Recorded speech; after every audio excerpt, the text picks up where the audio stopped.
పరమేశ్వర స్వరూపులైన అందరికీ నమస్కారం. నేను మీ ఫ్రెండ్ శర్మ. మీరు కూడా సంకల్ప విధానంగా యమునా నది పుష్కర స్నానం చేస్తారనేటువంటి ఒక ఉద్దేశంతో ఈ యొక్క సంకల్ప యమునా స్నాన కార్యక్రమాన్ని వీడియో ద్వారా చేయడం జరుగుతుంది. ఈరోజు 4వ రోజు. యమునా నదికి చాలా విశేషంగా ఇక్కడ నది కనబడుతోంది. ఆ తర్వాత వచ్చేటువంటి యొక్క భక్త జన సందోహం కూడా మీకు కనబడుతుంది. కాబట్టి ప్రతి ఒక్కరూ కూడా ఈ వీడియో చూస్తూ ఈ యొక్క నదీ స్నానము చేసి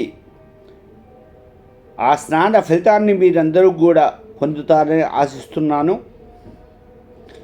నేను ఇక్కడ బృందావనం యమునా నదీ తీరంలో శ్రీకృష్ణుడు నడియాడినటువంటి యొక్క బృందావన క్షేత్రంలో ఉండి ప్రత్యేకంగా నదీ దగ్గర ఉండి ఈ యొక్క వీడియో చేయడం జరుగుతోంది. కాబట్టి అందరూ కూడా సంకల్ప విధానంగా మీరు పుష్కర స్నానం ఆచరించి మీరు అయ్యో మేము అంత దూరం రాలేకపోతున్నామే, మేము స్నానం ఎలా చేయాలి, పుష్కర స్నాన ఫలితం రావాలి అని అనుకునే వాళ్ళకు ఇది మంచి అవకాశం. శుభోయాత్.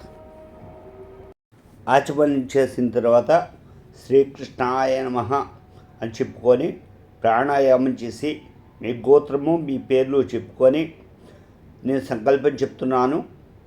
మహావిష్ణురాజ్ఞాయ వైవస్వతవన్మంతరే అష్టావింశతితమే కలియుగే ప్రథమపాదే భరతవర్షే భరతఖండే వింధ్యస్య ఉత్తరదిగ్భాగే ఆర్యావర్తాంతర్గత బ్రహ్మవర్తైకదేశే ఉత్తరప్రదేశే యమునా నద్యాః దక్షిణతటే వ్రజమండలధామ్నే బృందావనక్షేత్రే యుక్తేశ్వరక్షేత్రే శ్రీకృష్ణ శ్రీరాధావయీ క్రీడాస్తదే అస్మిన్ వర్తమాన వ్యవహారిక చాంద్రమానేన అని చెప్పుకొని ఈ యొక్క సంవత్సరము, మాసము, ఋతువు, తిథి, నక్షత్రము ఇవన్నీ చెప్పుకొని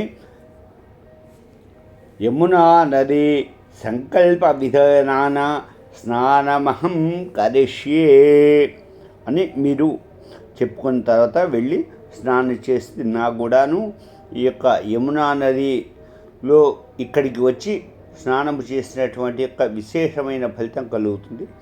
శుభం.